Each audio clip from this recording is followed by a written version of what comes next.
we would have grading practices that make more sense for kids, that would actually actually engage kids at a higher level. We'd talk about homework very clearly. We'd say, what is homework really about? What is it about? Practice, absolutely. And we would have an understanding of what practice really means, so that we wouldn't see those big projects at home, like create the solar system, because we would have that discussion that says, here's a practice we've got to investigate. I send 2 students home to do their homework. You go home, you've got both parents at home, you've got the computer, you can Google the solar system. Your parents will go to Walmart, they'll buy you the kit, they'll help you paint it, they'll help you make it, they'll drive it in on a flatbed truck. I mean, they'll expect a grade for you and for them, right?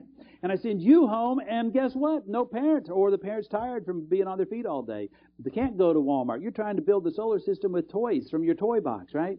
And the expectation, the standard of grading, is that we'll have the same thing from those 2 kids, one with tremendous support and one without. It came clear in my school. My the school had 87% free reduced lunch. Kid comes back, and he doesn't have his homework done. And the teacher is on him. Why didn't you get your grandmother? You live with your grandmother. Why didn't you get your grandmother to help you with that? He goes, my grandmother's going blind. She can't see this. But we have to have those discussions. So if we agree that it's practice, then we'll investigate how we grade practice.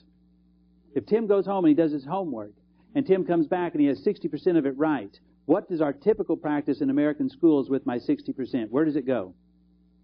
In your grade book, which is a signal of summative assessment of my practice. You just told me and you that I'm going to summarize your practice at 60%. What should you have really gotten from that information? Tim, you don't know 40% of this. We need to get you engaged in something that will intervene so you know that 40%. But instead we put it in our grade book to 60%.